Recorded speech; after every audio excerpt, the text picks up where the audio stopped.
My friends, it is November 23rd, 2009. This is the most important video concerning man-made climate change that we've ever made. This is one of the most important video press releases that I have ever released. Last week, hackers broke into a university computer system in England, the chief UN climate center, the main source of information they quote in their different reports.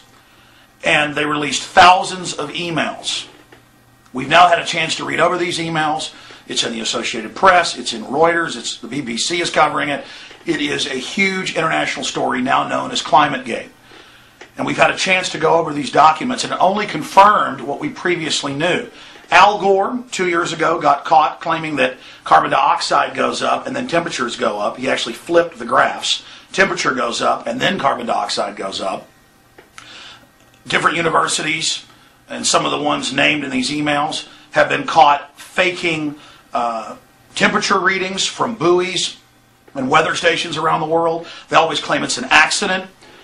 This chief United Nations scientist, Phil Jones, over the last 5 years has refused to release any of his data, though it's being used for the UN to call for this global climate tax and to ban big televisions and to put tax on beef and taxes on having more than one child, total control of our society, and they won't release the source data.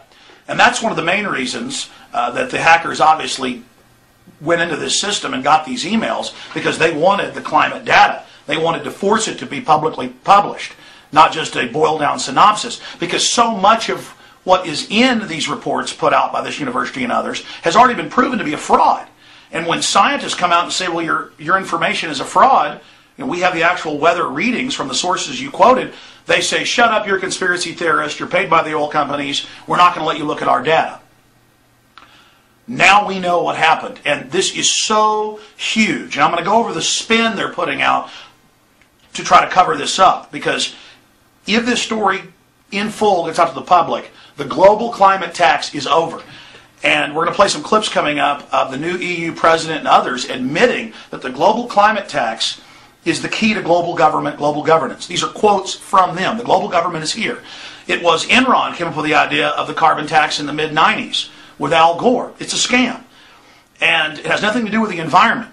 And they're on the verge of passing this in Copenhagen next month and here in the United States with the climate bill now in the Senate that's passed the House. So this couldn't have come out at a more important time. So here are a few key points that I've listed here that I want to go over. This is ClimateGate, number one. Number two, the emails are real. Number three, all the key UN data comes from these fraudulent sources.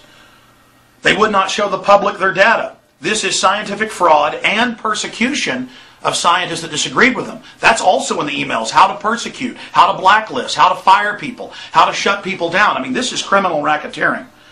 We need a real investigation of this. Why the fraud? What are the goals of this system? And to use a Star Wars analogy, these several thousand emails are the Death Star plans. But having the Death Star plans is only part of it. We now have to carry out an attack in the info war with this information. We're going to have full reports, in fact they're already up, at prisonplanet.com and infowars.com detailing all of this. This is a worldwide tax, a fraud against you and your family. You need to educate yourselves immediately, and then educate your friends, your family, your neighbors, your elected representatives, your public servants, because this fight is all coming to a head right now. I also want to salute the hackers. They did something the police, MI5, the FBI wouldn't do. There have been Freedom of Information Act requests in the U.S. and similar requests in England that have never released this data. They're scared to release it. It's now public. So I salute the hackers. I don't know who you are, but you're white hat hackers of the greatest epic level. I absolutely bow to you with total respect. Thank you so much. Because this is also an example for future hackers to really do important work. This is beautiful. This is epic. And I salute you. All right, briefly. This is ClimateGate. This can bring down their whole system. Because all the other fraud they've been caught in, they always say is an accident. They also have the fraud of saying there's a total consensus. Not one scientist doesn't believe that carbon dioxide is deadly poison and that we're all going to die if we don't tax it or ban it or restrict it when humans exhale 5.5 pounds of it. So they're also saying there's total consensus, even though 30+ thousand scientists sent letters to Congress